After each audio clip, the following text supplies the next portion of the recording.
Everything in my It's Kanye West. He wants to be president of the United States.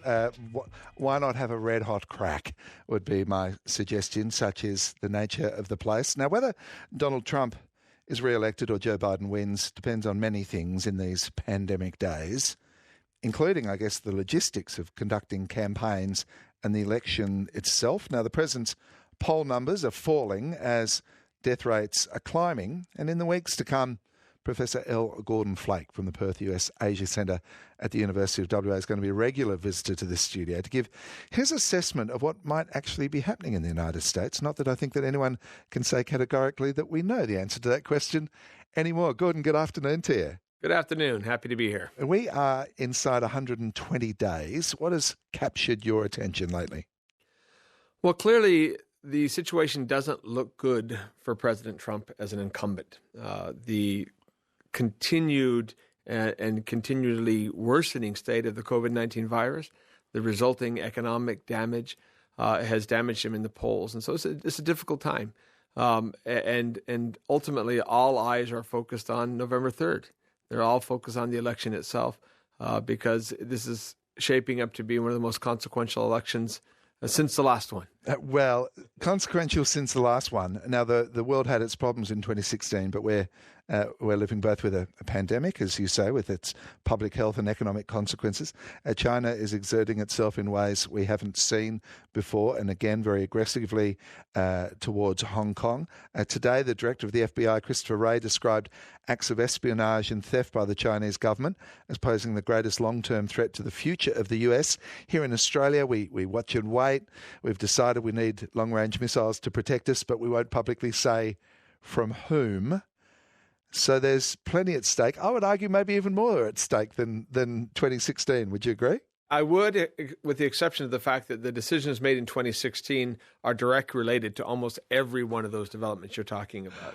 Right down to America's response to the pandemic. No question. Yeah, okay. I want to play a little bit of the president just days ago giving his 4th of July address. Interesting in that he spoke both of bringing the nation together and then had a crack at his political enemies pretty much in the same breath. This is the formal one, so you hear him speaking and you can hear music in the background. The American Republic stands today as the greatest, most exceptional, and most virtuous nation in the history of the world. That is why we pay tribute to generations of American heroes whose names have etched on our monuments and memorials and in the pages of history and in the hearts of a very grateful people.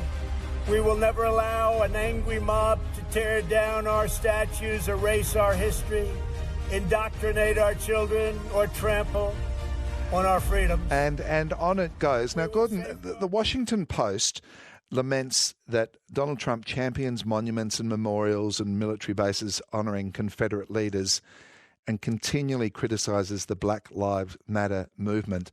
Donald Trump says that this movement's part of a broader attempt by left-wing cultural revolutionaries whose goal is not a better America, but to end America. Now, these kind of issues, how significant are they likely to be in the run-up to the election, or are they all being swamped by the greater public health anxiety? At this point, they're not being swamped by the greater public health and anxiety, probably because the administration itself is doing the best it can to change the topic, to focus on something else. The interesting thing about the president's approach is this is a real gamble on his part. He believes that by doubling down, focusing on his base, cultivating that white angst that he rode to the White House in 2016, that he will be successful again in 2020. But I'm not sure that's a safe bet. You don't have the strong economy that he rode on in 2016, or the public health that we had then. And so as a result, it's a much more dangerous environment to be pursuing a policy of division.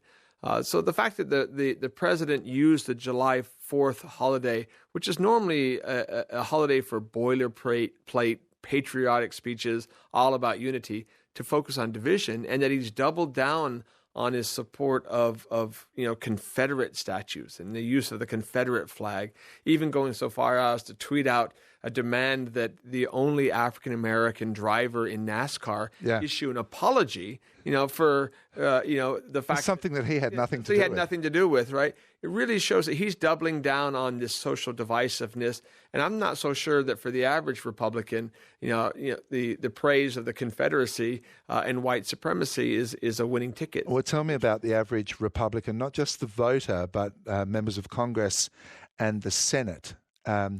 Is there a genuine anxiety within those members that he should not be returned for a second term?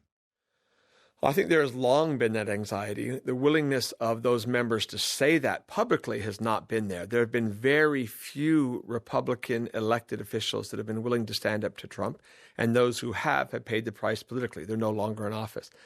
Even having said that, however, there have been two very important breaks just in the last several weeks. Number one, you have seen the emergence of the most effective political advertising I've ever seen, all coming from Republican or former Republican sources. So the Republican voters against Trump continue to put out just smashing ads. The Lincoln Project, made up of Republicans, are they're basically using Republican dark arts in terms of political advertising against a Republican president. And they're everywhere, aren't they? You don't have to go very far on social media to find the latest Lincoln Project ad, and it is always a blaster. They're everywhere, and most importantly, they're inside the president's head. And so the fact that over the last several months, the president's own campaign has spent millions of dollars advertising in Washington, D.C., where he has no hope of winning. It's the most Democratic district in the United States. Just so the president will see those ads just tells you how much he's in his head. I'm sorry to interrupt. On the Drive program this evening, my guest is Professor Gordon Flake, the CEO of the Perth US Asia Centre at the University of WA. And Gordon's going to be with us at different points between now and November to talk elections. His reputation has been taking a battering. John Bolton, his former national security advisor, was on Radio National this morning with Hamish MacDonald.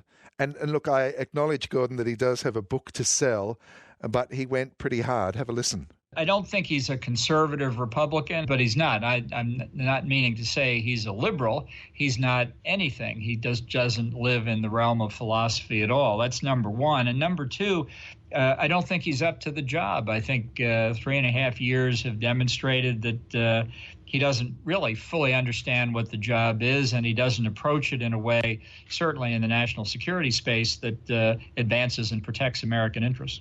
Honestly, I didn't think it could be as bad as some of his critics portrayed it. The weight of the presidency struck me as something that would have to affect him, the gravity of the responsibility, the sheer size of the government, the complexity of it. I thought all this will help set the environment where you can make good policy, set objectives, and devise a strategy to achieve them. What's his capacity to learn, to listen? In my experience, I'd have to say it's pretty limited. He knows what he knows and doesn't feel intellectually curious about knowing more, again, especially in the national security area. He talks to friends. He watches the news networks on TV. And that's where he gathers his information. That to me was so that's all true. Just sits there watching Twitter and Fox News, and that's the information flow. Well, he watches CNN and MSNBC too. I think it would be an interesting statistic how much time he spent in the Oval Office acting as president versus sitting in the little dining room that he has off the Oval Office watching TV. Well, tell me, Gordon, who cares about a zinger from John Bolton at the moment? Would the president care about a zinger from John Bolton? Well, certainly, because it adds to the growing body of concern about his fitness for office, not as a candidate, but as a president who's already been running the country for 3.5 years and has essentially run it into the ground right now. The Bolton book, and again, there's plenty of criticism to be leveled against John Bolton, and he is indeed trying to sell a book. But the fact that he's out with it now, before the election, not after the election, is an important development. And that adds to another book which is coming out just today, or at least has been leaked today, and that's by the president's own niece, who has kind of tell-all. Again, it's just part of a growing narrative, which is not one that I think is favorable to the president. And what of Joe Biden? Wants to present himself rather a small target at the moment, and from a safe distance, as Biden, the healer, and the listener. What's interesting now, were we waiting to find out who his running mate might be, because that running mate could quite possibly become a president of the United States? Yeah, the fact that we have two septuagenarians running for the presidency, 175, 178, means that health is really, really important. And Joe Biden is very smart to run a small target presidency and just let Trump kind of defeat himself in this regard. But there is going to be a time when there's debates or public things where there will be concerns raised about his own mental acuity, his own age. In the end, this is kind of rich coming from supporters of President Trump, given what we see every single day. We know more about this president than we've known about. But that's the challenge, isn't it, for Joe Biden at the moment, that if he gives an address and at some point stares off into space for 2 or 3 seconds and has a moment of a little cognitive lapse, that will be... By any measure and by any observation, Joe Biden is in better shape physically and mentally than President Trump is. However, just because of the way this has been framed, there is a real anxiety about it. And on a personal level, I basically, my great remaining fear is that, as you said, there's 120 days until the election. And so if something happens to Joe Biden between now and then, all bets are off. I'd keep him in a pillowed room if I could. And yet, why are we even talking about them when we could be talking about this guy? Kanye for president. The artist sent out a tweet today that said, "We must now realize the promise of America by trusting God, unifying our vision, and building our future. I'm running for president of the United States with the hashtag 2020 vision." Elon Musk tweeted a few minutes later, "You have my full support." Since then, the tweets have been exploding on social media, but could that really happen? According to Ballotpedia, he's already missed the filing deadline in several states. So the answer is probably not. No. Mercifully, this has stayed where it belongs on Twitter. By the end of the month, another 12 states will have passed their filing deadlines. In the remaining, you'd have to get tens of thousands of signatures, have an actual organization. The interesting thing is, I would have thought this would have cut against Biden. At this point, given Yeezy's friendship with the president, I'm not so sure how it would cut. But mercifully, again, this seems to be in the realm of the speculative. Gordon, thank you so much for coming in. We'd like to talk to you regularly between now and November, because we know a lot is going to happen. Thanks for your time. Looking forward to it. Thanks.